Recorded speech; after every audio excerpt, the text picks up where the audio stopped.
A very good evening to all brothers and sisters in the Dhamma. Today is 11 July 2024, Thursday class. So we'll be continuing our sharing from this book, Unique Dhamma Code Straight from the Heart. Unique Dhamma Code 119. We finished 118. As usual, let us gather and we will have our physical puja. Let us now compose our mind, develop the faith, Saddha, Virya. Then mindfully we shall commence the puja chanting. Namo 本师释迦牟尼佛 Namo 本师释迦牟尼佛 Namo 本师释迦牟尼佛 Namo 观世音菩萨 Namo 观世音菩萨 Namo 观世音菩萨 Namo 文殊菩萨 Namo 文殊菩萨 Namo 文殊菩萨 Namo 佛菩萨 Namo 佛菩萨 Namo 佛菩萨 Arahang Sama Sambuddho Bhagava Buddhaṃ Bhagavantaṃ Abhivādemi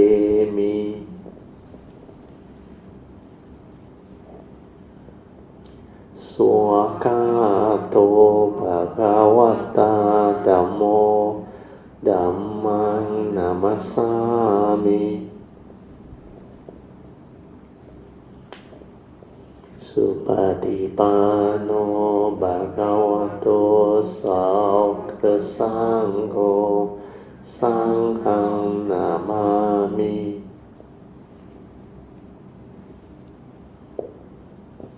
Namo tassa bhagavato arahato samma sambuddhassa Namo tassa bhagavato arahato samma sambuddhassa Namo tassa bhagavato Arahato Samma Sambuddhassa Buddhaṃ Saranang Gacchāmi Dhammang Saranang Gacchāmi Sanghang Saranang Gacchāmi Dutiyampi Buddhaṃ Saranang Gacchāmi Dutiyampi Dhammang Saranang Gacchāmi Dutiyampi Sanghang Saranang Gacchāmi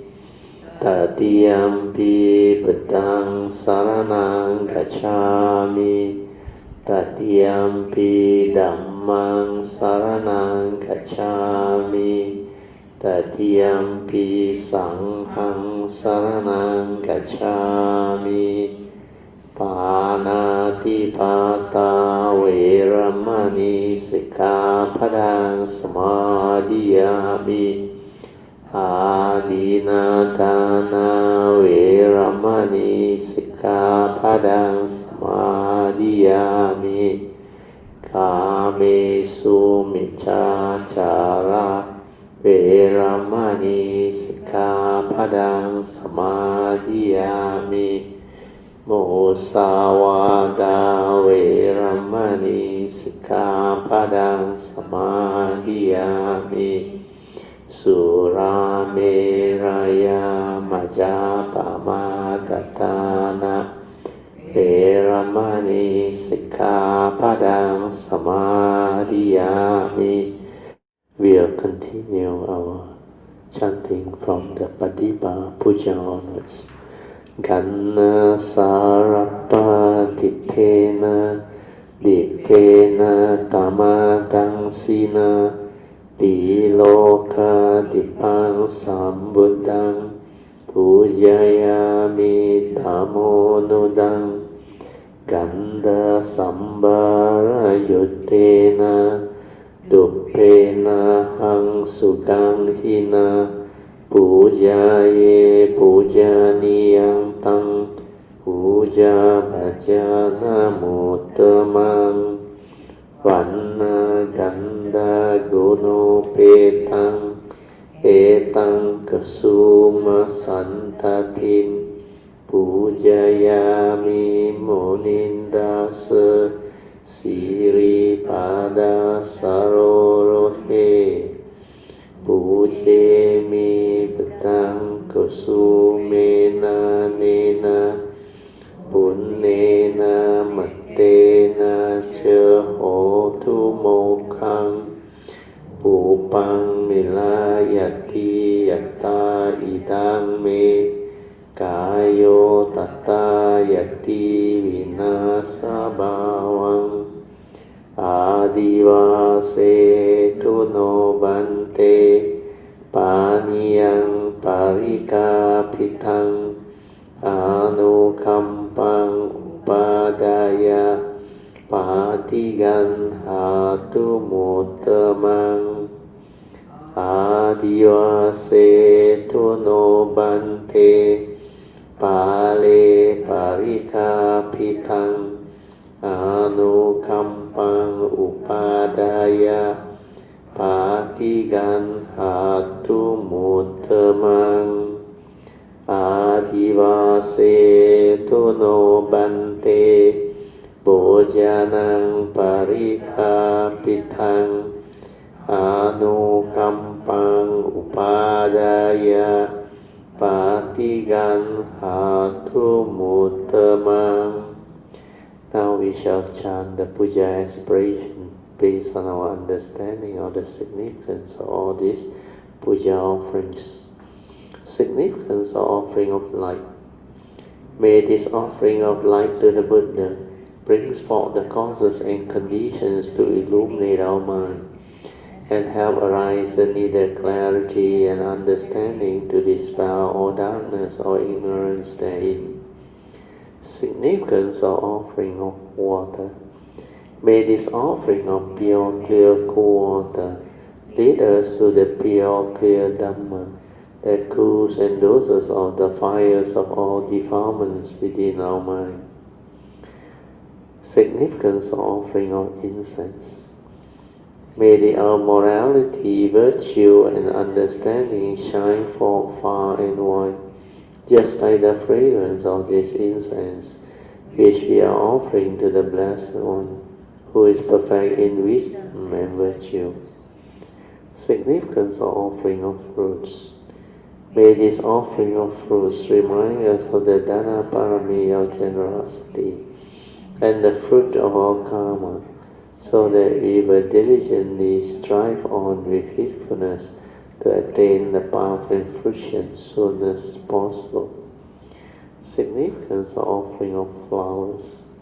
May this constant offering of flowers to the Blessed One strengthen our faith and constantly remind us of the impermanence of this body, so that we will diligently and sincerely strive on to cultivate Sila, Samadhi, and Panya, leading to ultimate liberation, the born-free Nibbana. Making of overall aspiration. By the power of all these merits, born of all these offerings, may our spiritual faculties of Saddha, Virya, Sati, Samadhi, and Panya be further developed, strengthened until they become balas or powers. Sharing and transfer of merits to all beings. May these merits be shared and transferred to all beings without exception, especially to those who have the condition and affinity to receive them. Sadhu, sadhu, sadhu. Okay, let us pay respect to the chant. Padang Pujayami.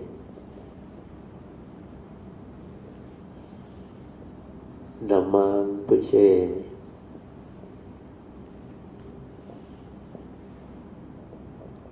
Sanghang Pujayami. This awareness-based meditation, as explained by me, is very important. It is our chance to train our mind to develop the inner awareness within, so that you can have the meditative mind. The inner awareness without thought is the true mind, the silent mind, the awareness nature within. So that one need to be stabilized. Otherwise, you will think a lot. You will be constantly lost in thought, heedless, creating mental thinking, mental volition, chattering. All these are activity of the mundane mind, the thinking mind. When thought arises, mundane thinking become active. And when this one become habitual, you develop a lot of what we call heedless thinking, negative thinking, or what we term as wrong thoughts. Wrong thoughts are thoughts that has the evil roots of greed, hatred, and delusion. And because of that, they condition us into negativity. And this negative mind state can give rise to mental states that will hinder our mind from entering the meditative state of inner peace, inner calmness, and inner awareness. The Buddha called it the Pancha Nivaranas, or the English equivalent is the 5 mental hindrance. So the word mental hindrance denote these are the mind state that will hinder our mind from entering the meditative state of inner peace, inner calmness, and inner awareness. So this is a very important understanding.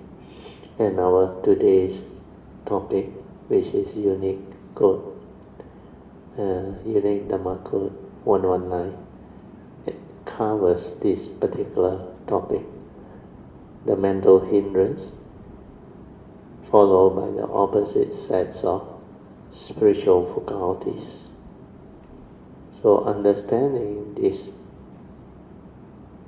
pair of Dhamma, essential Dhamma, is very important.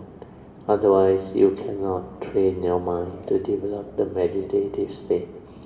That's why we need to understand what are these 5 mental hindrances and what are the opposite spiritual faculties that can enable you to understand spiritual teaching.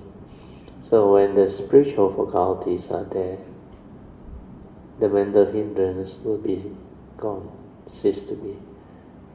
But when the mental hindrance are there, it means your spiritual faculty are not there or not stable enough, not enough for you to keep them at bay. So all this we will discuss it after the class. So now, as before, remember the 4 support that will help you to develop the inner awareness. Relax body and mind. Relax into every mind state that arises. And silence your mind completely. Maintain awareness. That is the second support. Continue to relax and maintain the awareness within. Whatever arises, just aware. Finish. Don't try to know, don't try to do. Where all these activities are from the thought process. The entity that wants to know is from the thought process, the mundane thinking, the mundane mind. The entity that wants to do is also the thought. The one that verbalizes is also the thought. That one that creates the chattering, the heedless thinking, they are all by the thought. So all this, when we understand, we just relax, maintain awareness, and stabilize the awareness. Then the 4th support is, of course, for those who can develop the ability to stabilize their awareness. Then you stay at the heart area and silence everything. Then trust that nature, the force support is trust, that nature to do the internal movement by itself, and let it detect the gateway to your nature. Just stay at the heart area, completely relaxed, maintain awareness.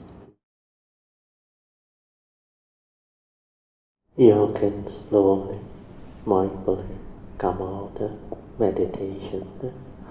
Try to maintain whatever inner peace, inner calmness, and inner awareness that you have developed for as long as you can. These are the mind states that you need to help you develop the daily mindfulness while in the midst of life. These are mind states that can develop spiritual faculties, and this one, they are very conducive for cultivator of the way to develop the inner awareness. That's why whatever inner peace means, that calmness, inner awareness that you have developed. All these are very conducive mind states. Invocation to the Devas. In this universe, in their entirety, let the deities or Devas come here. Let them hear the good teachings of the King of Sages, which gives heaven and release, Nibbana. This is the time to listen to the teaching. This is the time to listen to the teaching. This is the time to listen to the teaching. Samanta Chakawalesu Atra Gachantu Devata Saddhamang Munirajasa Sunantu Sakemokadang Dhamma Savanan Kalo Ayang Badanta Dhamma Savanan Kalo Ayang Badanta Dhamma Savanan Kalo Ayang Badanta. Namo Tassa Bhagavato Arahato Sama Sambuddhassa. Namo Tassa Bhagavato Arahato Sama Sambuddhassa. Namo Tassa Bhagavato Arahato Sama Sambuddhassa.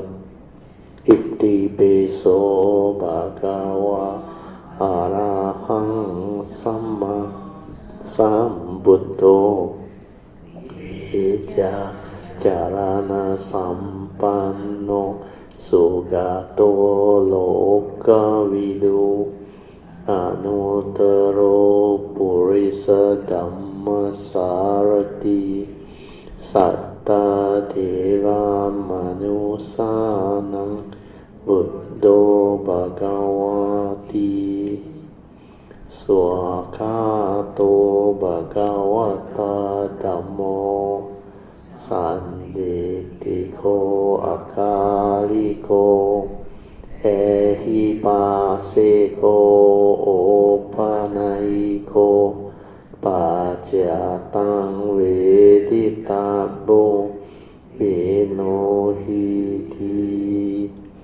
Supatipanno Bhagavato Saukasangho Ujupatipanno Bhagavato Saukasangho Nyaya Patipanno Bhagavato Saukasangho Sami Cipatipanno Bhagavato Saukasangho Yadidang Cattari Purisa Yukani Atta Purisa Pugala Esa bhagavato sāvaka sangho ahuneyo pahuneyo dakineyo anjali karaniyo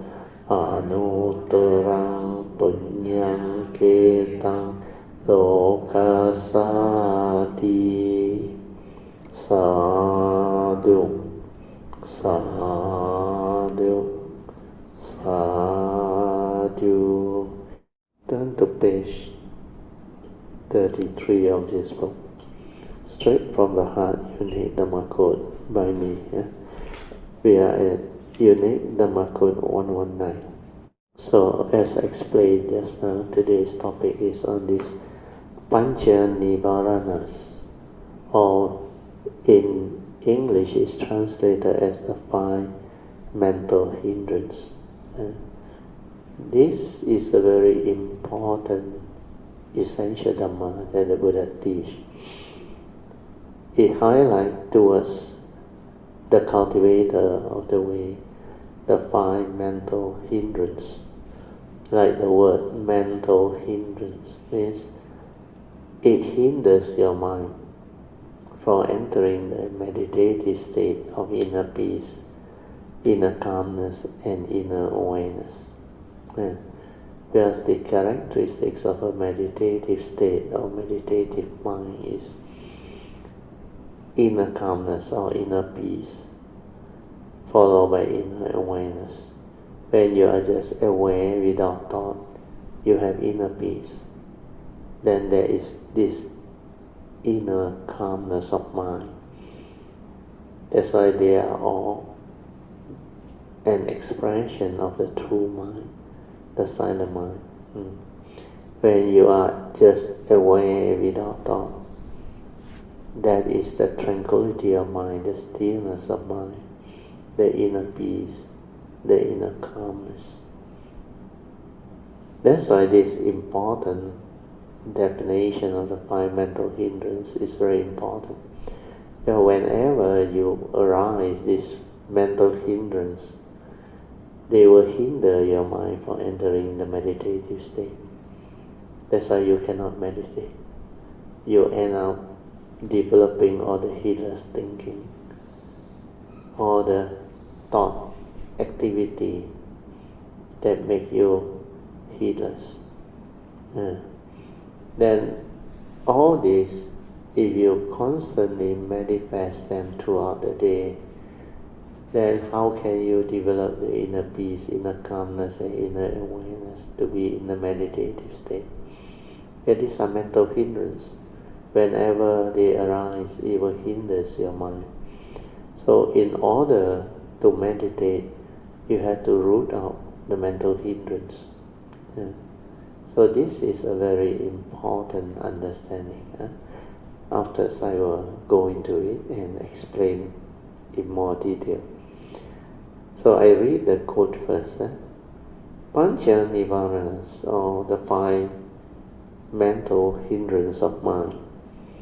They are sensual desire, ill will, sloth and torpor, restlessness of mind and worry. Then finally is doubt or indecision. These mind states hinders our mind from entering the meditative state of inner peace, inner calmness and inner awareness.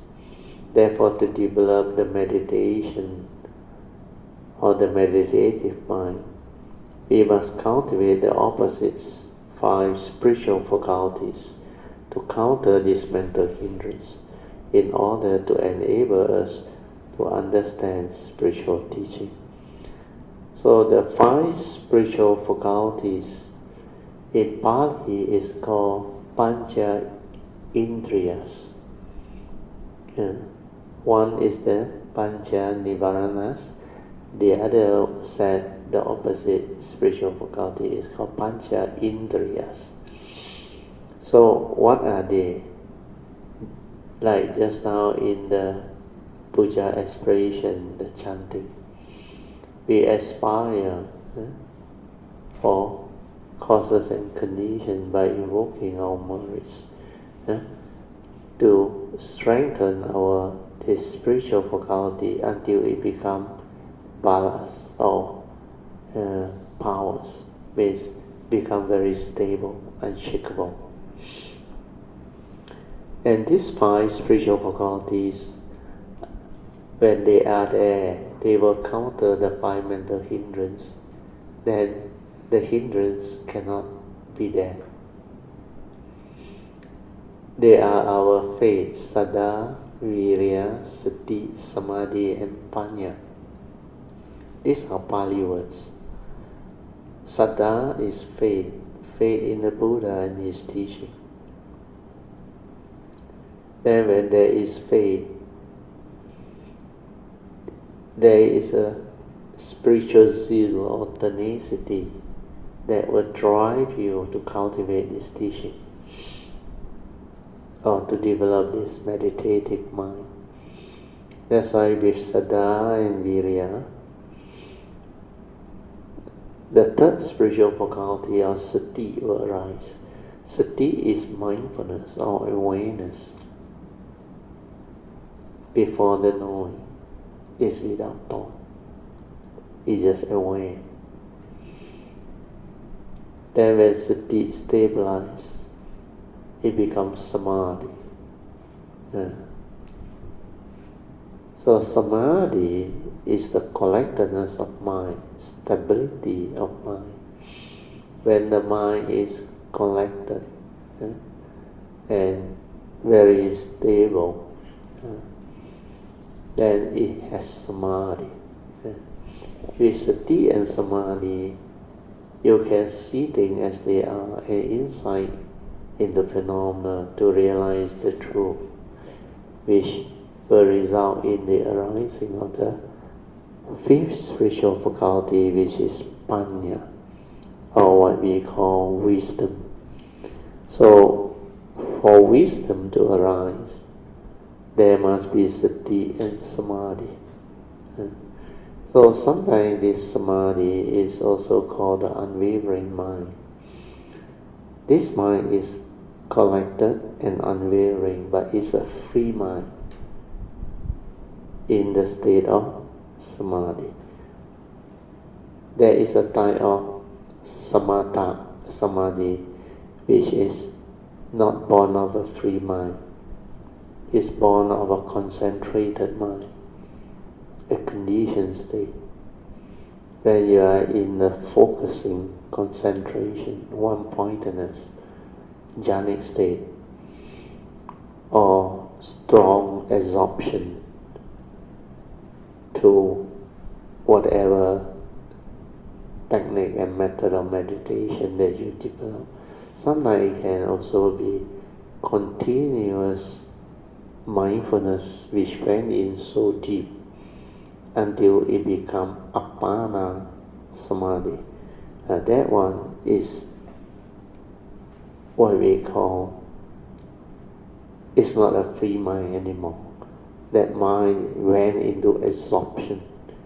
It absorbed through that continuous mindfulness. It's like drawn in, absorbed, very strong.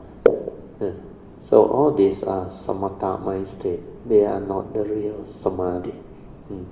So anyway, for understanding wise, it's enough for you to know that these are the 5 spiritual faculty that will counter the mental hindrance. Maybe I write on the whiteboard so that easier for you to see and understand. So the first set is the 5 mental hindrance. So these 5 mental hindrance, they are sensual desire, ill will, sloth and torpor, restlessness and doubt. Restlessness and worry. The last one is doubt, or indecisive.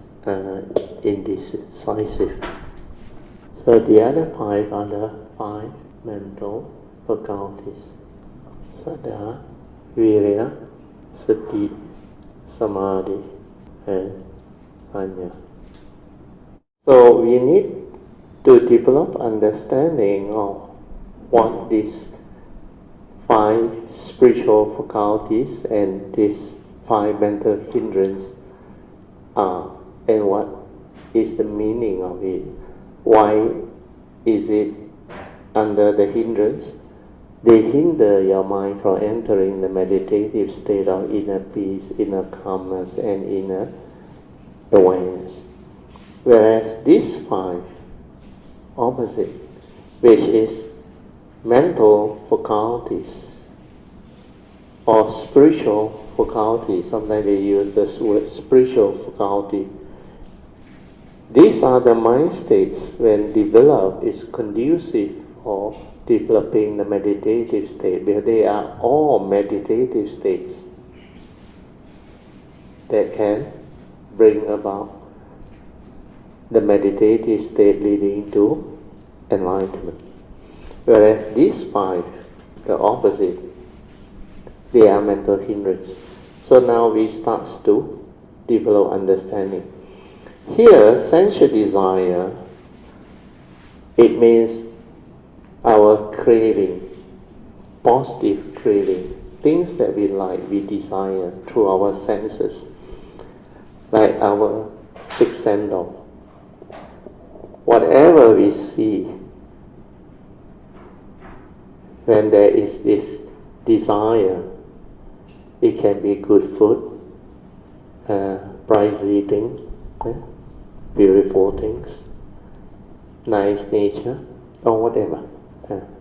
So it will give rise to that craving, that desire inside your mind. Then when you hear nice music or very interesting vibration, then it also can draw your craving and develop what we call sensual desire. So when it comes to tasting of the food, of course, it's easy to understand. If it's good food, sometimes people like sweet things, fragrant things, or nice things. They will be drawn to it.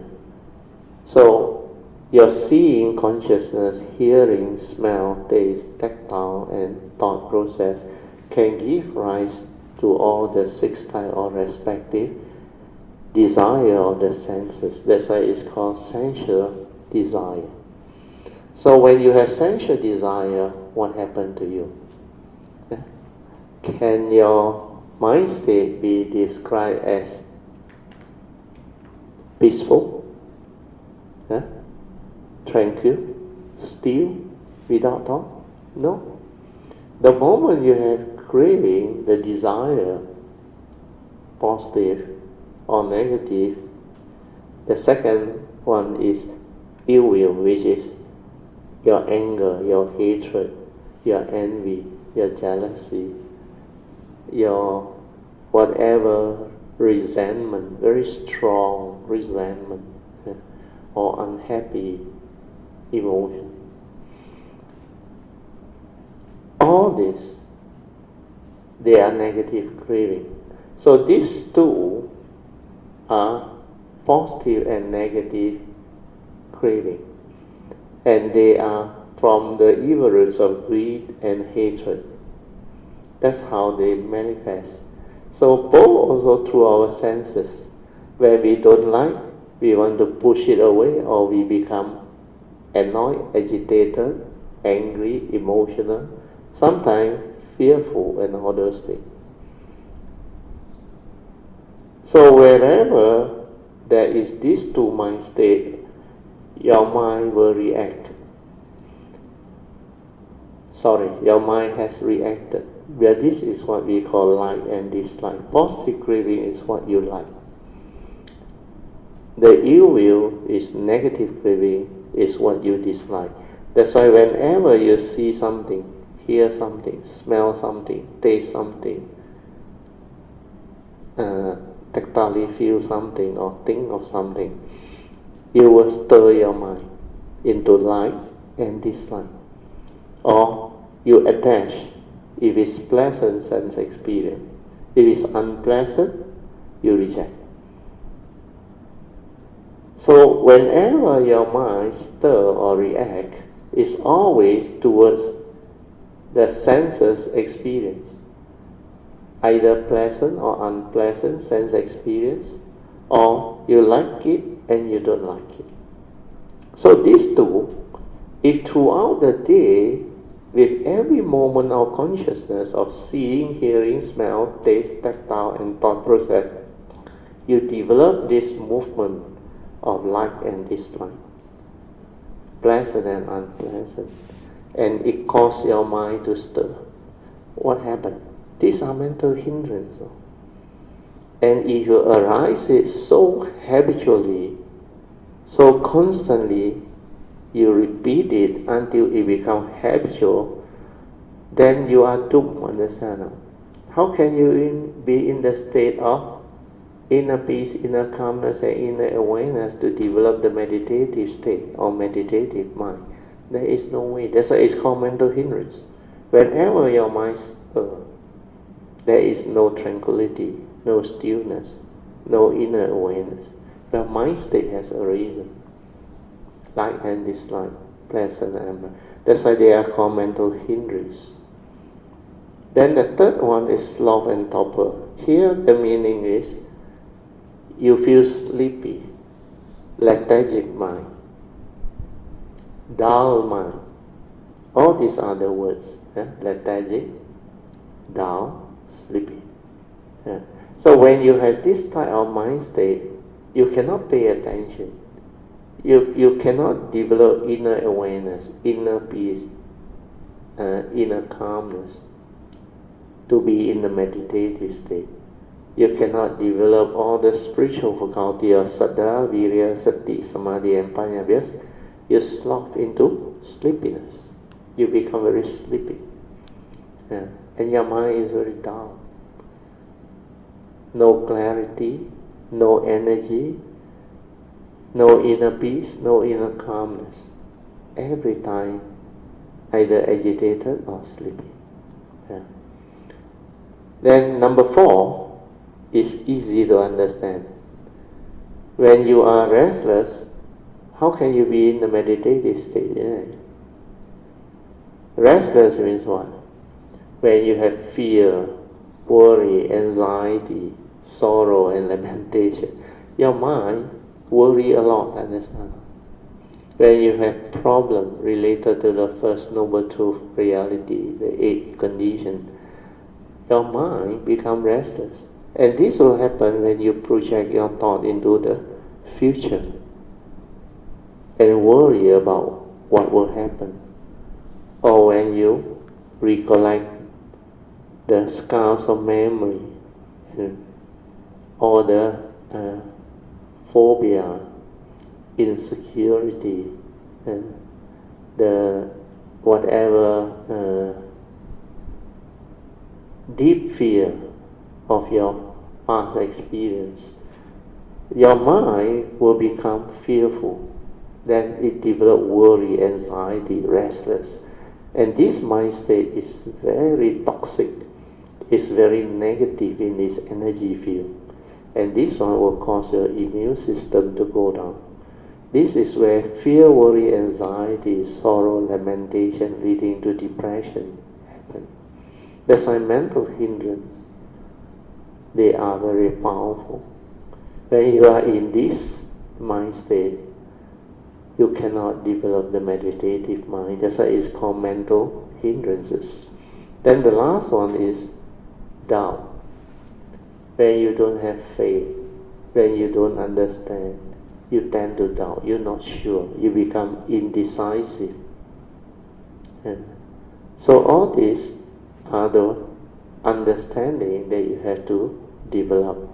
So when you live your life, you must aware, like the Buddha said, under the 4 foundations of mindfulness, Dhamma Nupassana, the last foundation, first category of practice. The Buddha said, you must develop awareness. When the mental hindrances are there, when there is sensual desire, you must be aware. When there is ill will, you must be aware. When there is sloth and torpor, you must be aware.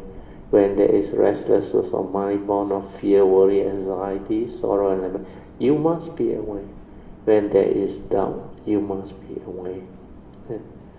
Why must you be aware? In that teaching, the Satipatthana, the fourth foundation, the Buddha said, if you stay aware, then you will come to understand how all these unarisen mental hindrances come to be. Because you will be able to understand its movement. That's why awareness and sati is very important. Without mindfulness, sati, and awareness, you cannot see how sensual desire arises, craving arises, positive and negative. Then how when you feel sleepy, lethargic, and your mind is very down, you cannot be in the state of awareness or attentiveness, to pay attention, to develop the direct seeing, to insight in the phenomenon, to understand things. So all this, through mindfulness and awareness, you can trace the origination factor. How all this arises is through your senses, through your wrong thought, wrong view, wrong perception. Otherwise they won't arise. The other way to understand it is, you don't have the opposite 5 spiritual faculties to counter them. When these opposite 5 are missing, then this one dominates the mental hindrance. That's why they are opposite mind states. That's why in the teaching, the Buddha says we must develop these pancha indriyas, or spiritual faculties. Yeah. So these are mind states that can enable you to understand spiritual teaching. And what is this saddha? Faith or confidence in the Buddha and his teaching. And how you develop this saddha? When you come to understand who the Buddha is, how unique the being he is, then you will understand this faith in its true meaning. Because the Buddha is not only enlightened, he is the fully enlightened, perfect in wisdom and virtue. And you can say at the time when he arose and underneath the Bodhi tree where he became enlightened, he is the wisest and the most virtuous living being ever to be born. And because of his cultivation, his perfection, he is called Sama Sambuddha. So to have such a great being to be your teacher, you should count your great blessing and develop the respect and gratitude towards the Buddha. Means your faith towards the Buddha is through understanding who he is, how unique a being he is. He is not only enlightened, he is fully enlightened, and because of that, he understands the whole teaching, the whole of the Dhamma teaching and truth within the existential world, within the conditioned and the unconditioned world. That's why, because of that, he can teach and expound the Dhamma, the teaching, which comprises both the mundane and the supramundane understanding of life and existence. So because of that, the faith in him becomes unshakable. Because such a being is really, really rare and difficult to come by. Then if you can learn from him, develop the understanding from him, you can become enlightened being. You can awaken. That's why that faith, that confidence, become unshakable, very, very stable. When it becomes unshakable, it becomes ballast or powers, like what we develop through our chanting aspiration towards the end of the chanting, the opening puja. So when saddha is there, when you start to have this very strong faith, it will drive you. So when it drives you, you develop a type of spiritual energy which we call spiritual tenacity or spiritual zeal, Z-E-A-L. And when there is this spiritual tenacity or zeal, then it will drive you to cultivate. And what do you cultivate? The first thing you cultivate is sati, mindfulness, awareness, without thought. That's why we develop awareness-based meditation. When you have sati awareness, you can be aware of whatever arises. And when you can be aware, you can understand how they come to be, how they arise and how they cease. Yeah.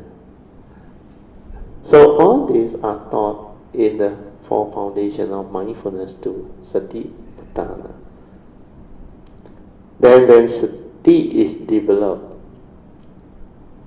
like what we did in the awareness-based meditation, you have to stabilize it. When it stabilizes and becomes samadhi, then this mind become a free mind, become collected and unwavering. That's why it is called samadhi. Then when there is no movement, sati and samadhi will enable you to see things as they are. Means at the moment of sense experience, your mind will not stir. Your mind will not create the movement like the mental hindrance, like and dislike, pleasant. Means there is clarity. There is this ability to have the direct seeing, to see things as they are. Means you are not affected. That seeing is without thought. Without thought means no word, no concept, no duality, nothing. This one is the true mind, sati, awareness, see things as they are. And this one is capable of insight into phenomena, to realize the three universal characteristics of anicca, dukkha, and anatta. And because of that, it can lead to enlightenment, awakening. So when sati and samadhi is developed, the mind becomes collected and unwavering. Then this mind is capable of the meditative see, the direct seeing, or we call it the pure seeing. So when this direct seeing develops, then finally when wisdom stabilizes, you develop from direct seeing to transcendental seeing, or what we call suchness seeing. Means we come back to normal understanding of what reality is. So, like the three types of seeing as explained in Zen, Kan San, Si San, then the direct see, Kan San, Bu Si San. Then the final suchness see, Kan San, Yu Si San. So that's how you develop them. Then when you have this, you develop what we call wisdom, panya. That's how the spiritual faculty are developed. And when this is developed, it counters the five mental hindrance. So now let's understand how it counters the mental hindrance. Of course, when you have wisdom,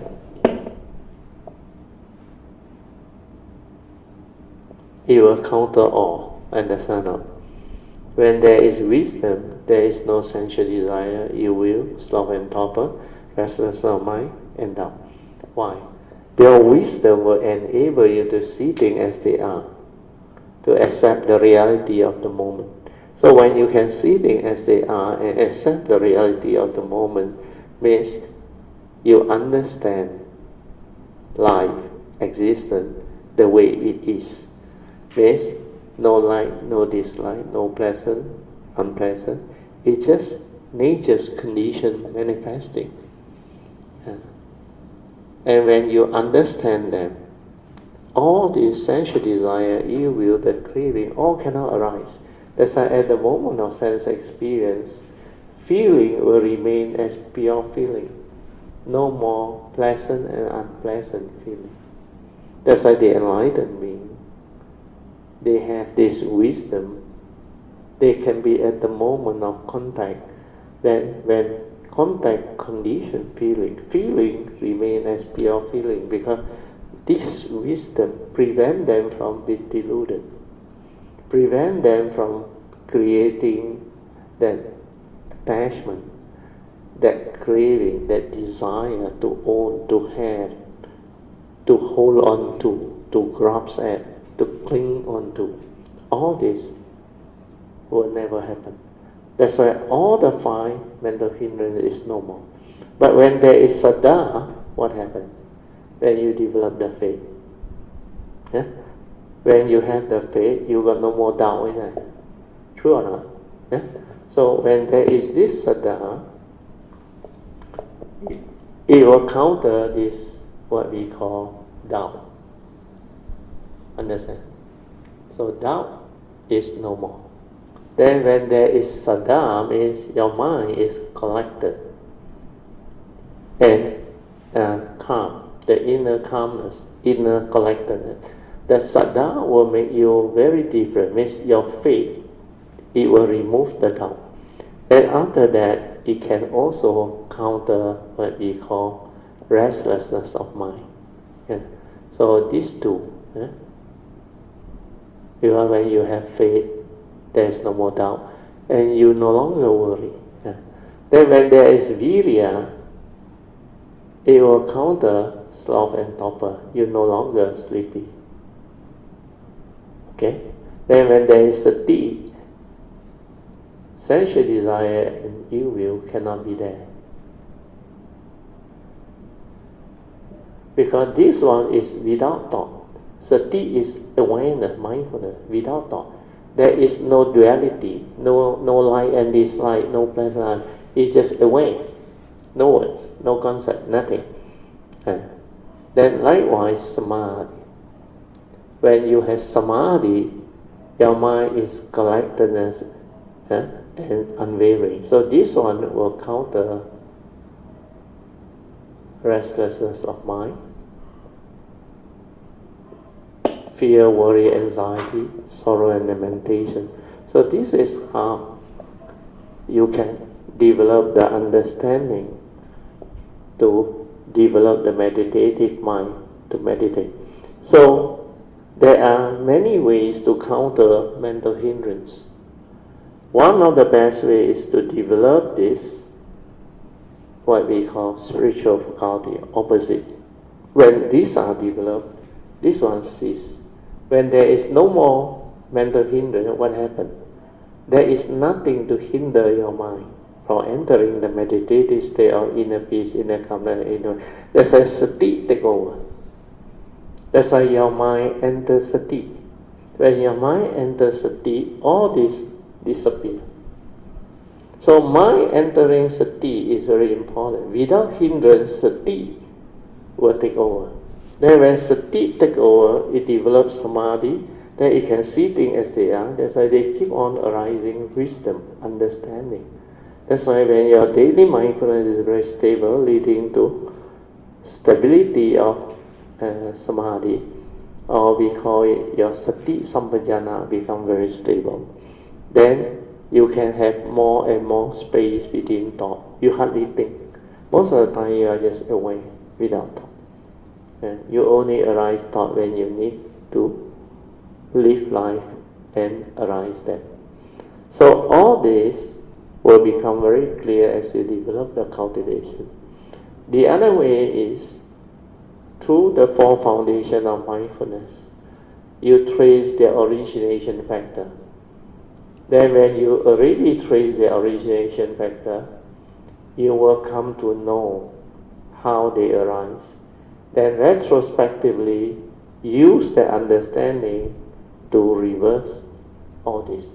So when you understand how they arise, then you can retrospectively make it cease.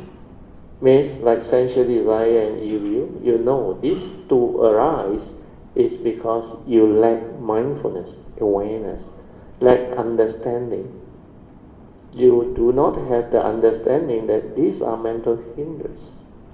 It will hinder your mind. So this is not something for you to cling on to, hold on to, and attach on to. That's why when you are mindful, aware, this state cannot arise. So after you trace the origination factor, then you can come to know that it's from your senses and your accumulated views, opinion, conditioning, belief system, born of memories.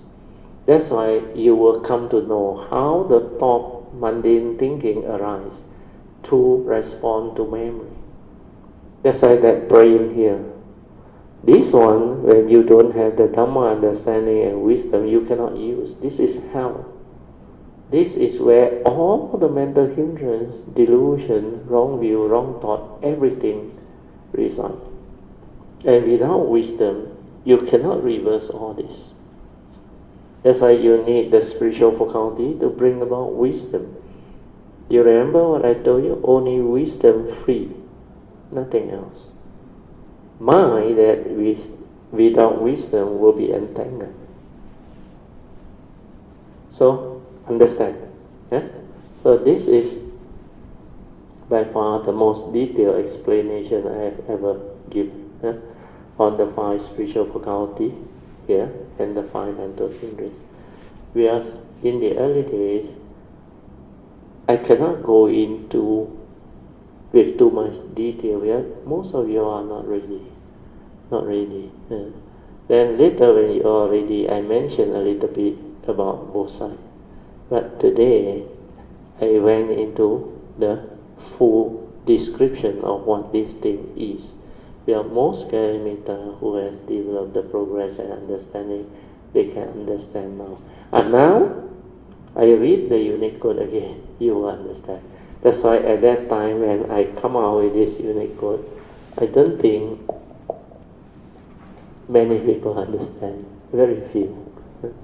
Maybe only 1 or 2, a handful. Okay, now I read again. Pancha Nivaranas, or the 5 mental hindrances. They are sensual desire, ill will, sloth and torpor, restlessness of mind and worry, and doubt or indecision. These mind states, the 5 mental hindrances, will hinder our mind from entering the meditative state of inner peace, inner calmness, and inner awareness. Now you understand, just now I described them already. Therefore, to develop the meditative mind state or meditation, we must cultivate the opposite 5 spiritual faculties to counter this mental hindrance in order to enable us to develop the spiritual understanding or to understand spiritual teaching. So all this will become clear to you by now. So go back and listen to this sharing again for those who are new. Until you develop the understanding, then reflect on it, contemplate on it, stabilize the understanding. Then you become different. Then you cultivate with understanding and you will progress very fast. The next code is unique Dhamma code 120. So this one is very straightforward. It's a continuation, I have already explained just now. With sati and samadhi developed, wisdom or panya, the 5th spiritual faculty, will arise. With wisdom, all the 5 mental hindrances will cease, like what I explained just now. And the mind will be in the meditative state all the time, naturally. You don't have to do anything. When your spiritual faculties are there, you are naturally in the meditative state. All the mental hindrances cannot arise, like I explained just now.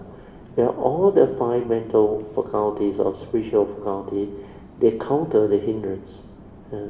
So when you have them, that is the fastest way and easiest way to overcome the hindrance.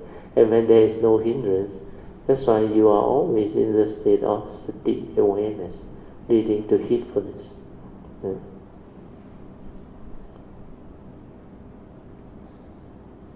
So So I read again. With sati and samadhi develop, wisdom and or panya, the fifth spiritual faculty, will arise.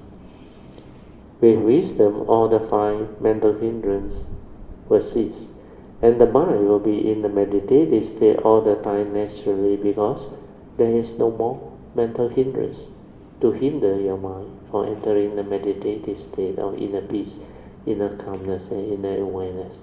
So now maybe I will make use of the balance of time to explain to you why when you do the development of the so-called meditation, most of the traditional teaching, they advise you to do things that are in contradiction to the understanding of these two sets of essential numbers.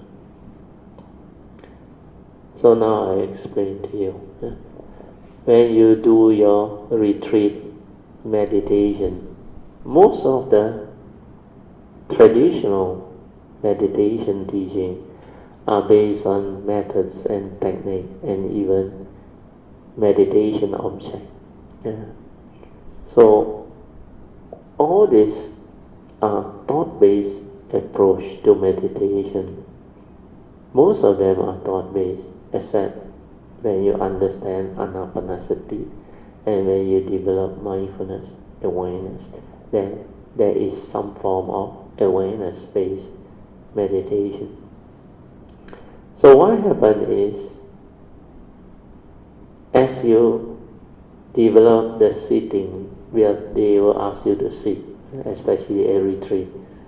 Sit until you encounter a lot of what they call pain, especially pain or numbness, and sometimes sleepiness. You experience all the five mental hindrances. So when you experience them, what do they teach you? They teach you to note what? Note the hindrance, especially sleepiness. They thought by noting, it can do away with the hindrance. Not knowing that without wisdom, without the spiritual faculty, there is no way you can overcome them. And the worst is, when there is pain, they ask you to note what? Pain, pain, pain, understand? Or when there is thinking, understand? They not only verbalize, they label it. When you label it as pain and thinking, what is happening? What is pain? Is it a pleasant feeling? It's an unpleasant feeling, isn't it? And what is that? Ill will. It's a mental hindrance, no? And he asks you to note and repeat, verbalize that, no? And create more mental hindrance, no? Then how can you break free from pain? What you should do is relax into it and develop the awareness of it. When you are with the awareness can take over when the mental hindrance is no more there. That's why when I developed the meditation in the early day, I never label, I never verbalize. I just acknowledge, aware, then I relax into it. Then when I relax into it, what happened? I didn't label it. I didn't arise any aversion towards that sensation which you label as unpleasant or painful feeling. So when I don't label, when I don't verbalize, what happens? My mind starts to develop the acceptance of it, isn't it? I just endure with wisdom, and without labeling is no more mental hindrance. And no more mental hindrance means after a while, the sati that I maintain take over. Understand? That's why when sati takes over, I realize that pain is gone. That's how I told you it flashes off and completely gone. That's why that time the virya came, everything came. Then I look at it, how come it's so amazing? How come it's like that? Then I came to realize this understanding. That's why now I can share with you, I can explain all this to you. When there is sati, the mental hindrance gone. Where sati is without thought, without duality, without all of this so-called labeling, verbalization. So when you have the understanding, you meditate with understanding, then when there is no mental hindrance, your spiritual faculty, sati, will take over, then it will develop the stability of samadhi. That's why the third way to develop the meditative understanding as taught by the Buddha, there are 5 ways to overcome unwholesome thought or unpleasant wrong thought or wrong speech, wrong action and wrong thing. So the 5 ways is, the first 2 are thought based. Think of the direct opposite wholesome thought to counter that wrong thought. Then second way is think of the consequence, the danger of holding on to that wrong thought, because it's an evil root. It's a mental hindrance. It will create mental hindrance and hinder your mind from entering the meditative state of inner peace, inner calmness, and inner awareness. So when you have all this understanding, you become different. Then this mind develop the ability to just be aware. When it's just aware, what happens? When anger arises, when the mental hindrance, sensual desire arise, ill will arise, sloth and torpor arise, what happens? When you maintain awareness, what happens? That's why I say, even when you feel sleepy, don't resist it, don't reject it, don't develop aversion towards it. You remember in the last book, Brother Song, he mentioned this word, which is very important. He said, almost every meditator in the early day, they cling on to good meditation, good meditative mind state, and they reject all this mental hindrance and painful, negative, meditative mind state. So when you do this, you are trapped in duality, created by your thoughts, movement of like and dislike, pleasant and unpleasant. So what you should do is develop the understanding to be aware. That's why the Buddha in the 4th foundation, Dhammanupassana, he said when the mental hindrances are there, or under Chittanupassana, when there is sensual desire, when there is greed, when there is hatred, or when there is fear, you must be aware. Aware means what? Be with it. Remember? They also say, be with it. Don't create mental hindrance. Don't reject. Don't resist. Don't try to fight it. Embrace it, like Sui said. Because these are nature's phenomena. It arises. You need to understand. Like the Buddha said, when you aware, be with it, what happens? The pain, the fear, the sleepiness, when you be with it, what happens? When the awareness is with it, there is no thinking in it. No thinking means what? No word, no concept, no duality, nothing. Understand? Then how can pain arise? How can all this arise? It cannot. Where all these are dependent originating mind state, condition arising mind state, due to your wrong view, wrong understanding. The evil roots are there. You stir your mind, you react. That's why when you have all this understanding, then you stay aware with the spiritual faculty and be with it. Then when there is nothing to hinder your mind from entering the meditative state, all these which are dependent originating or condition arising mind state, they cease to be. Even your anger, when they arise, stay with it, silent. Like Kok said, the fear, worry, anxiety, silent.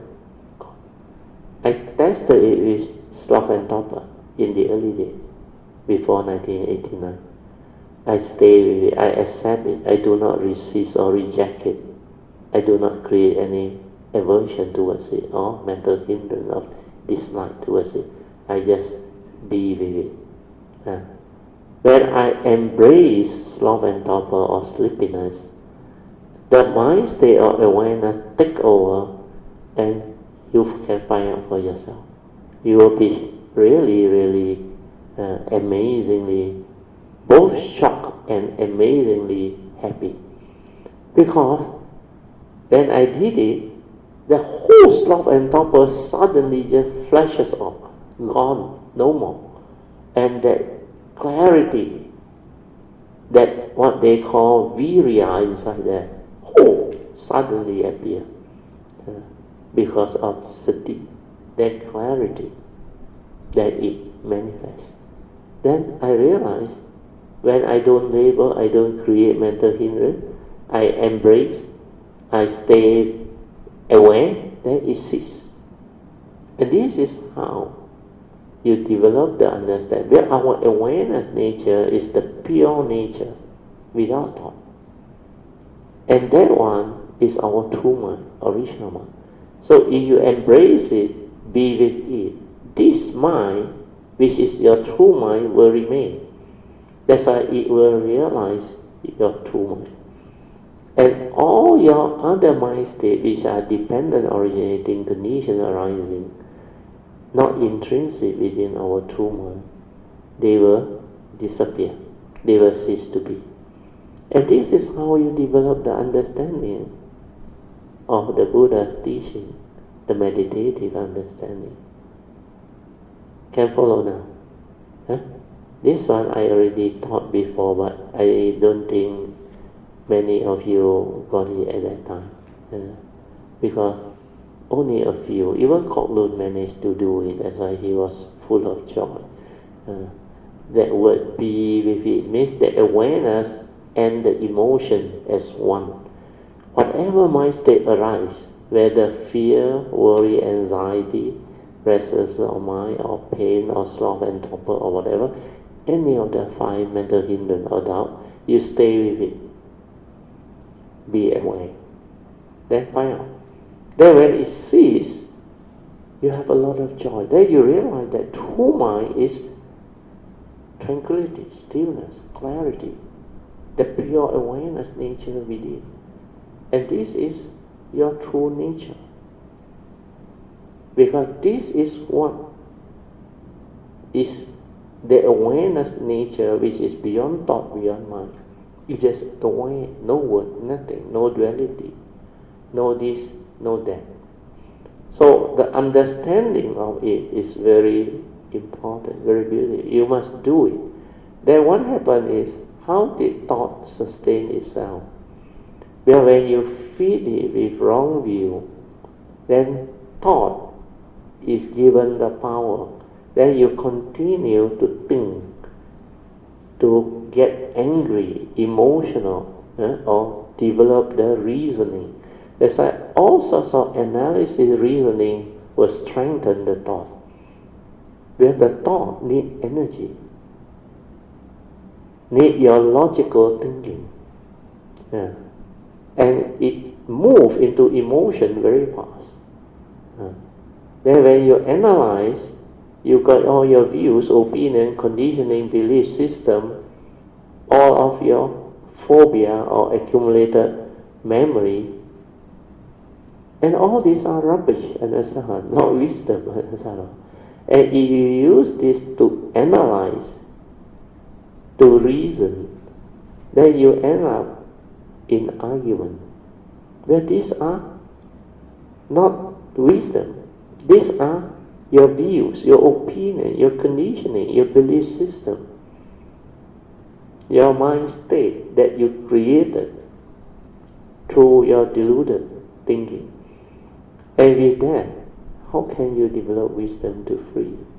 That's why without all this Dhamma understanding, you cannot penetrate the secret of life.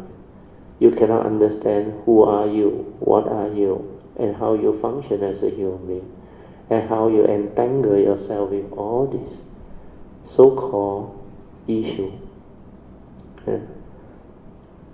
I like the way Krishnamurti described it. I recently saw one of his videos. People ask him, what is life and honesty? He said life is beautiful, amazing, beautiful, wonderful. Why make it ugly? You understand what he said or not? Like Sui came to know where he embraced everything.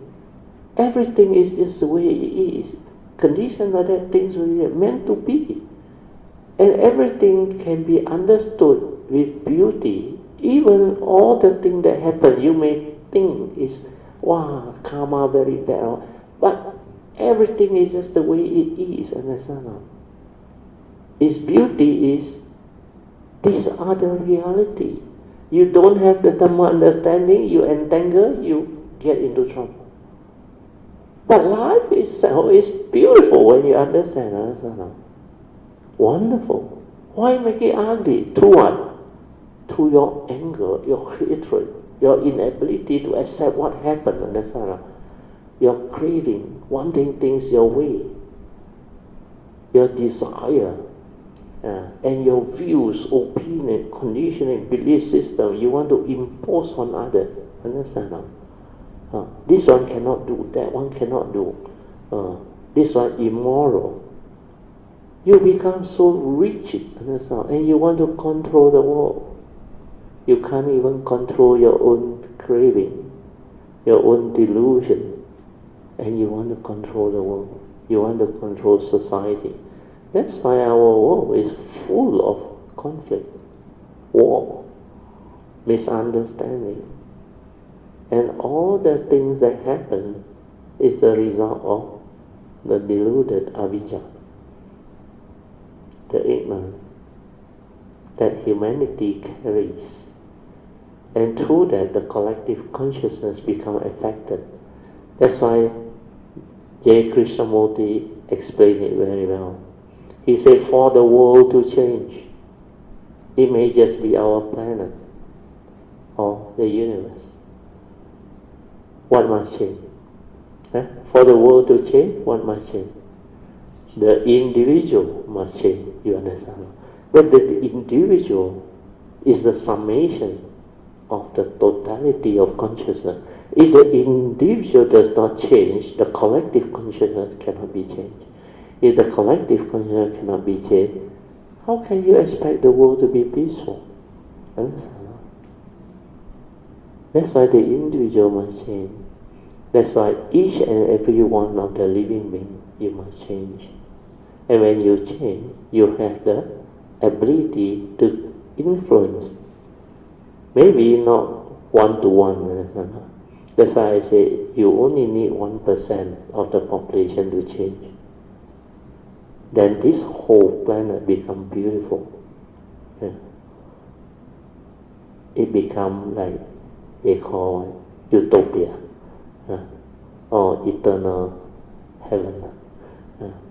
All these are words, understand? But what is beautiful about this is,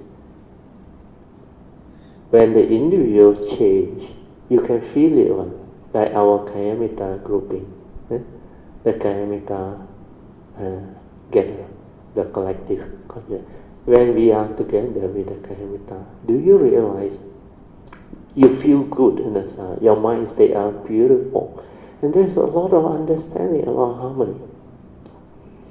So when I say 1%, you know what is the world population or not? Now it's about 8 over billion, isn't it? Let's say 8 billion. 1% is how many? 80 million. You think so easy? 80 million become enlightened now. You can get 1 million, you touch here already, I tell you. That's why it's not easy to change the world. Even 100,000 is very difficult to find. But if you have the understanding and the faith and the individual change, then the rest will happen by itself. Understand? You don't have to go and use your thought to analyze and reason. Yeah, cannot or not, impossible or not. Based on your logic, all this is not possible. Then you look at all the great beings, the Samasa Buddha, the wow. How come they can hold on to that type of wow? How come they can do like Tisangwang Pusa? Not until the hell is empty of hell being. He vowed not to become the Samasa Buddha. So all this, you think they don't have the understanding. You think they go and hold that type of vow to block themselves. No, they have the wisdom and the understanding. That's why if you look at the pure land that Amitabha created, that is an example of a world system that has that type of pure land, where all the beings, minimum 5 preceptors. You understand? Minimum 5 preceptors. So that type of world, that's why it's called pure land. Understand? So it's possible, but you must have that understanding, the vow and the faith to develop all this. So hopefully with all this understanding, it can give you faith and can create the spiritual faculty of Saddha, Virya, leading to Sati, Samadhi, and progress in meditative wisdom. And this is what my nature really look forward to. So hopefully you all can develop the faith to move fast in this direction, so that more and more parameter can develop the awakening and take the Bodhisattva way and transform the living beings, take them all across. Then all this can be a living reality, good for you, good for the many, and good for all parameters. Okay? Sadhu, sadhu, sadhu. Second session is reporting of meditation, followed by whatever question you may have regarding the meditation, the teaching, and how to apply this teaching. And you can also share Dhamma in daily life based on your own cultivation and experience. Good evening, Yeah. Sister, Yeah. and all brothers and sisters in the Dharma. Yeah. Actually, I have a small experience. Good. Sadhu. Before I went to Thailand, I had this problem. I had ear block. Oh, okay. Just 2-3 days before I went to Thailand. Yes. So the problem, I'm still having the problem until today. Oh, okay. I went to see ENT several times. I took medicine, but it seems it doesn't help. But very strange that when I do meditation, when I meditate during the meditation, I didn't really feel that the ear block. So it is very normal. But once I came out from the meditation, so this problem came back again. So so this is the problem that I'm facing at the moment. Oh, okay. So the ear block actually is because due to the tube that connect from my nose to the ear, that is dysfunction. So okay. I feel the pressure in the middle of my Mm. ear. So Mm-hmm. always the pressure that affect my hearing. I even did Oh, a okay. hearing test, Oh, okay. but the pressure just didn't go away. Oh, okay, okay.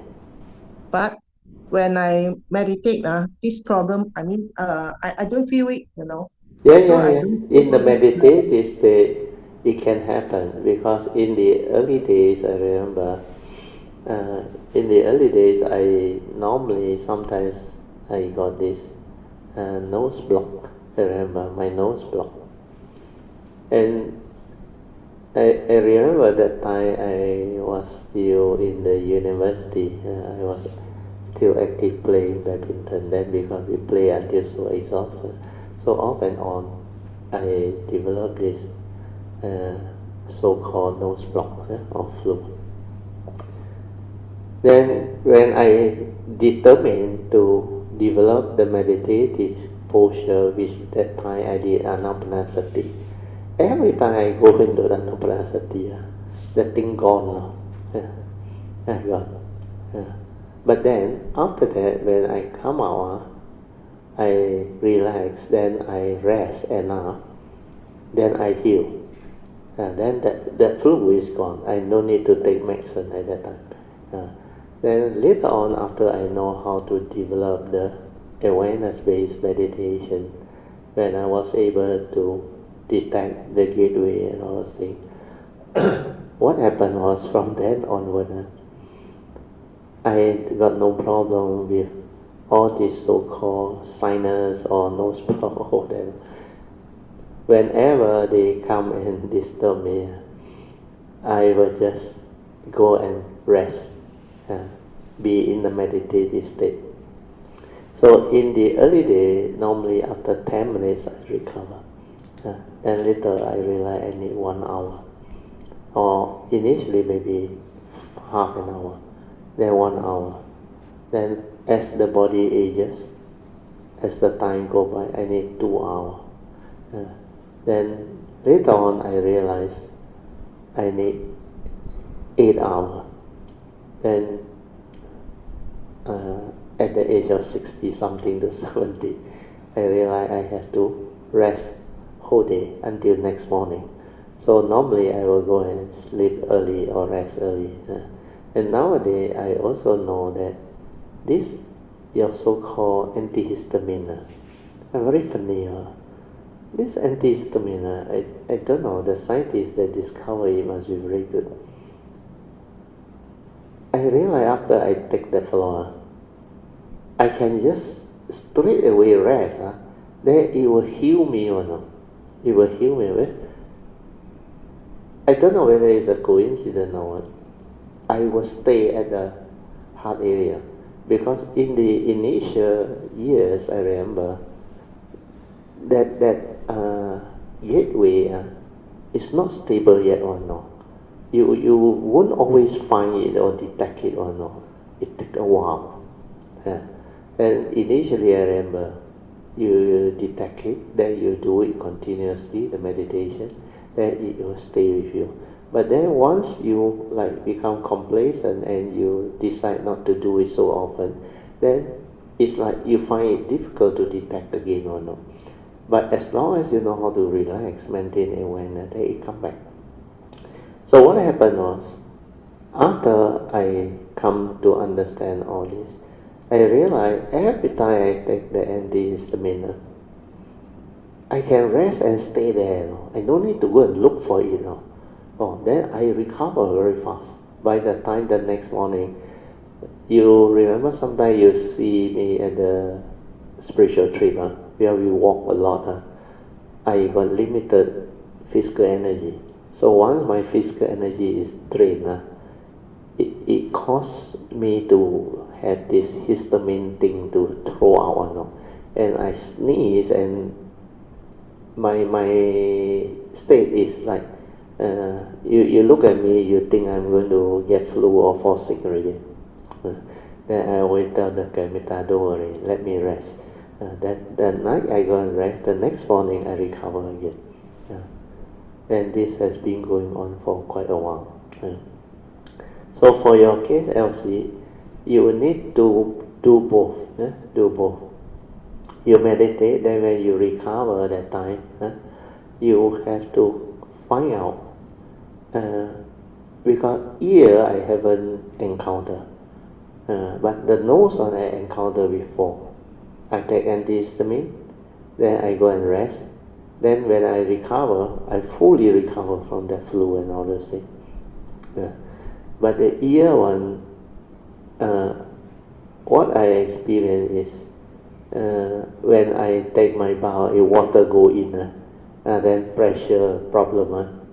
That one, I actually use my hand to press against the ear that is affected, then like release it, create a suction and release it. Then after a while, it clear. Once the water is clear, the blockage also clear. Did you check with the ENT, Elsie? Yes, I went to see the ENT several times, and I did a hearing test as well. Oh, okay. What did But they advise you? pressure still there. What did they Actually, advise you? is the cause is because of the sinus, very mild sinus. I have very mild sinus. That means this fluid or mucus that went to the throat, went into the throat, that affect my went into the ear actually. Oh, okay. So that affect the. Maybe you check around, see whether there is any other alternative ENT who is good.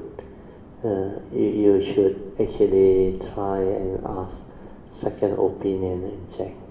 Because I believe the ENT, if they are good, they can actually help you locate the thing. Yeah. So I haven't gone for second opinion because the medicine I take more than a month already from Maybe time it doesn't to work time. already. If it has to take so Doesn't work. long, that Yeah. doesn't work already. No, I mean in between is not continuously. I mean in between. Okay. Uh-huh. The other thing is, just now, if I didn't hear you wrong, it also from your sinus there, if the mucus flow over. To the ear that Oh, there's some swelling inside. That then the ENT can do the treatment. Where is swelling means you need to put in that type of.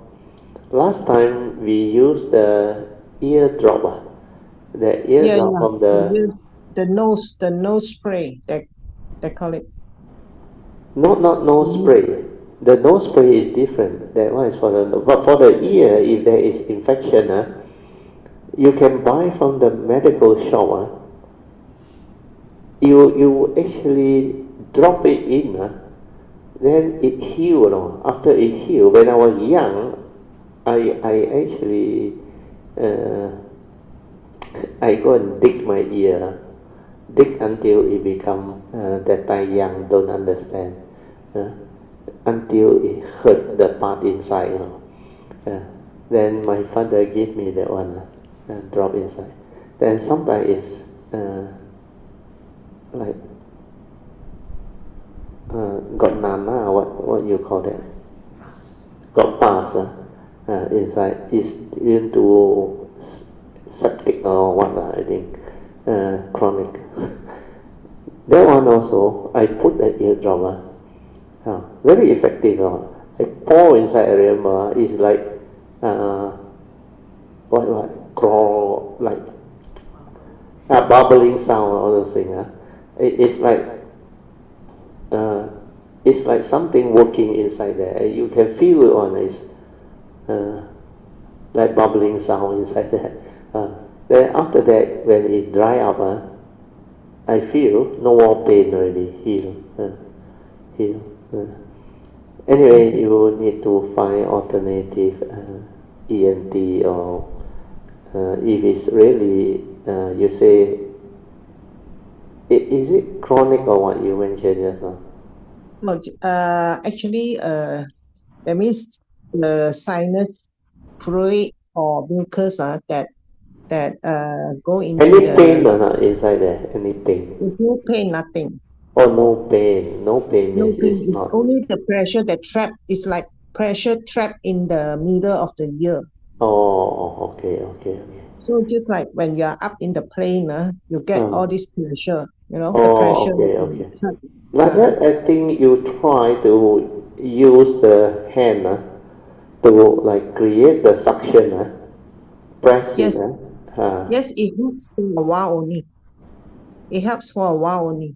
Oh, means you have to look for an ENT that know how to suck it out for you. I think they No, got a pump or don't know what on, I think. Then they know how to sterilize for you. You maybe ask around, see whether any good ENT specialist, anybody within the Kaimita group you have ENT specialist that is quite good, you can recommend. You can just WhatsApp in and let Elsie know so that he can consult. Yeah. now, I mean, only when I do meditation during that time. The thing clear, I know, it will clear one. Where you are in the state of awareness. When you are in the state of awareness, all this clear one. Last time my nose blocked until the air also cannot come out. But when I did Anapanasati, it clear one. Really clear one. Every time I do Anapanasati, it clear. Where that time my Anapanasati was very stable. Yeah. So what you share is true. It can happen because I went through those what they call session before, and for me it's always my nose block, and the block can be so severe until no air go through one. But after I start my anapanasati, within 3-4 minutes, I remember it clear. Then I was breathing normally again. Then I need to be in that state for quite a while, maybe 40 minutes to 1 hour, and then after that I come out, I felt like I recovered, but I need to rest. I need to rest. Then Yeah, later, yes, Elsie, yeah. yeah, we witness your problem also, Prachur. Uh, After a while, then your blockage also gone. yeah, all gone, everything gone. Mm. The moment I started the sharing at the retreat, you all also know. Initially, I Yeah, was so that using the means tissue paper all the day. Then after I deliver the Dhamma, then I lie down. After that, I recover again. I will become normal again. You all witnessed it and saw it. yeah, several times, yes. Yeah, several times, yes. In fact, after I know how to develop the awareness-based meditation, I can heal myself for certain type of problem, like my sinus, all those things. Flu, no problem. If I want to have very severe flu attack or what, I can heal very fast on that one. The only thing I cannot heal is one, cough. I realize I cannot. Cough is something that trigger to the throat one. It's nothing to do with the healing from that nature. So I realized the cough. But now I got a way to deal with the cough. I told my wife and my daughter, I take the pipako. You don't take it one spoonful, one shot, no. You take one spoonful or 1 teaspoonful, you sip, slowly sip, then drink a little bit of water, then sip. You do it over an hour, maybe 4 or 5 times. Then you go and sleep, go and rest. Then I realize it starts to heal. Last time cannot. Last time I remember, one time it was there almost 3 weeks. Then only I finally managed to resolve the cough. Then after that, I determined to find out how this can be resolved. Then I realized the pipako, the way I take it was wrong. Where I swallow whole spoonful. Yeah. Then every 4 hours or 6 hours I take one. And that was the wrong way. You must let it go to your throat. Yeah.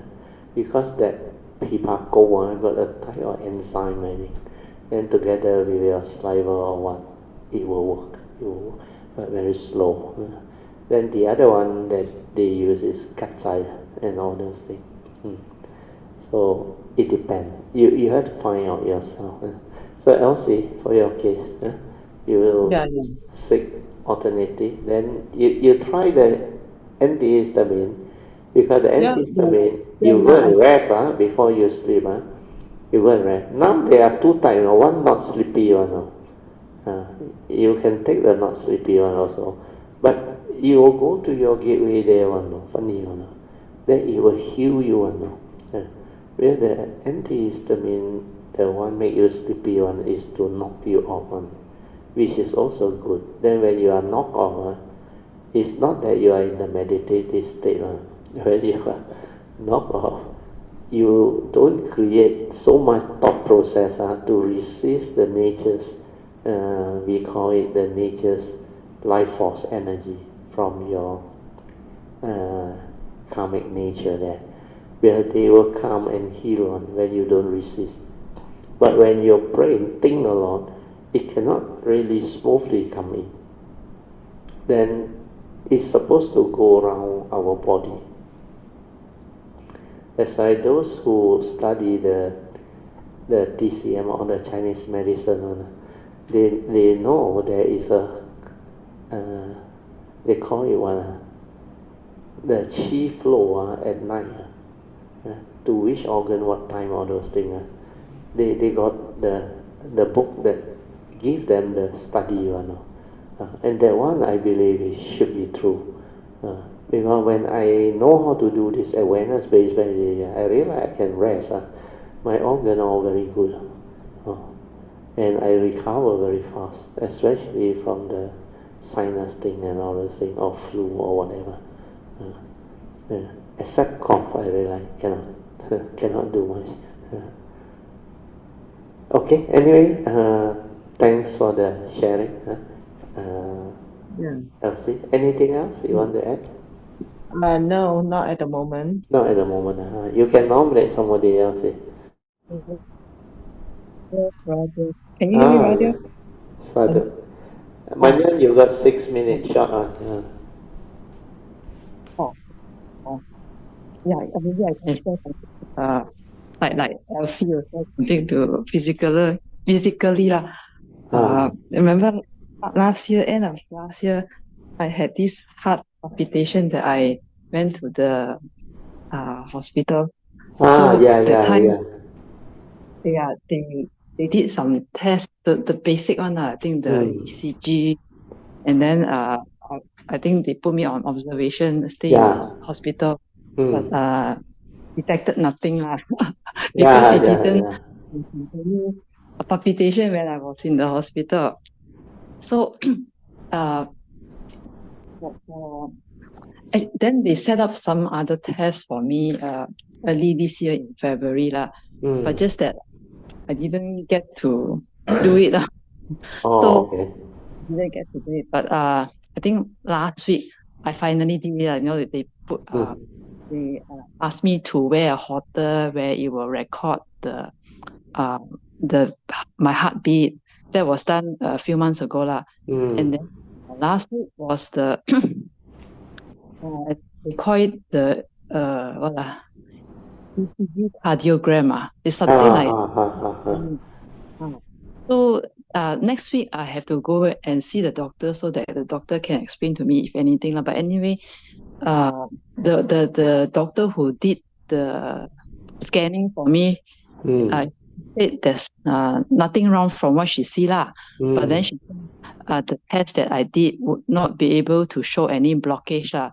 That one they call it angiogram, I think. Angiogram. That one is very accurate one. Any blockage they know. But for lady, normally the blockage is very low. So next week I go, but anyway, she told me nothing wrong, so I already know. Yeah, sadhu. But after you rested in the hospital, you came out, you okay already, right? Manya? Okay already, but after I come back from Taishan, I think a few weeks after there wasn't any palpitation, but during the whole day, a certain time it's like knocking, ta ta ta, then stop. Oh, okay. Then after a few hours, ta ta ta again like that, Oh, okay. But it's not affecting you anymore.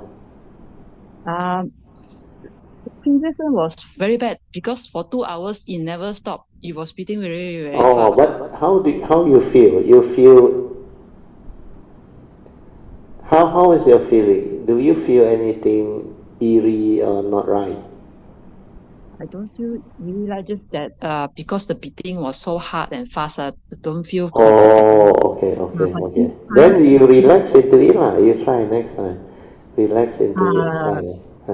God, but this time it's not like continuous. It's like during 1 hour it can be like one time or two times like that lah. Oh, like So, that easy.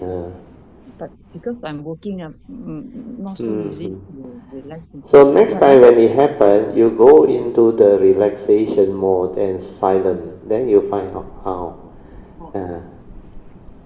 Because normally the heart palpitation, if you are in the awareness meditative state, it becomes very quiet very fast. The whole of the heartbeat is like regulated. You become very quiet, very still, very fast when you know how to do it. You try it and see. Manya. I remember last year, I did try to relax, but yeah, it beat just as fast. It didn't change the nature of it. But this time, after I think a few days of it like that, then how it ended, it was, I don't know, maybe I have to explain to the doctor but how it ended, it was a bit soothing because it was beating and then it stopped. And then how it ended was I felt warm around my chest area. And then it's like spreading from in the middle to the rest of my body. Red, but it's not beating anymore. It's like energy spreading from the middle to outer. And then after that, good. If the energy can move like that, it's healing you. It's healing you. Let it move. Relax into it. Remember the key word is relax into it. Then the movement become more refined. Then the nature will know how to direct it. Don't force it. Don't use your thought to direct it. Just relax into it and let it move. I didn't use any thought but I was observing it and observing it is okay. But remember to relax, because sometimes behind the background you may overload that relaxation part. You may become interested, excited, then you zero into it with some energy without you knowing it. But it's okay. Initially it's okay. After you become more conversant already or more established in the understanding, right, then you will know how to do the relaxation. Anyway, you wait for the doctor's appointment again, then ask the doctor. I think what he told you is good, because they cannot detect anything, means there is no block, nothing. Okay. Thank you, Arthur. Thank you. Okay, anything else, Maya? Maybe next time I share that one. Can. Okay. Okay, let us rejoice. Sadhu. So we should thank Elsie and Manya for sharing this part on the health aspect of what they gone through. So this could be another interesting field where we can develop more understanding with sharing from Kayamita, who has all this experience. Okay, just like what I shared with you all, that whatever I went through, that I can relate to, I will share.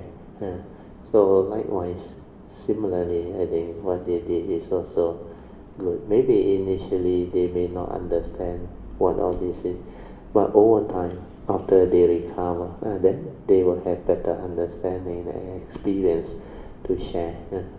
So this is something very useful too. Okay, let us now share merits and transfer merits. Akasata cha pumata deva naga mahindika punyang tang anumoditwa chirang rakantu loka sasana ittavata jamihi sampadan punya sampadan sabbe deva anumodantu sabba sampati siddhya idang menya tina hotu sukhita hontu nyatayo idang menya tinang hotu sukhita hontu nyatayo idang menya tinang hotu sukhita hontu nyatayo devo asatu kalena sasa sampati heto cha fito bhavatu loko cha raja bhavatu dhammiko imena punyang kamena mame bala samagamo satang samagamo hotu yawa nivana patiya sadhu sadhu sadhu. Okay, you all can pay respect mindfully to Lord Buddha, Kuan Yin Bodhisattva, and all the worthy ones. Then we will end the whole Zumba. Sadhu.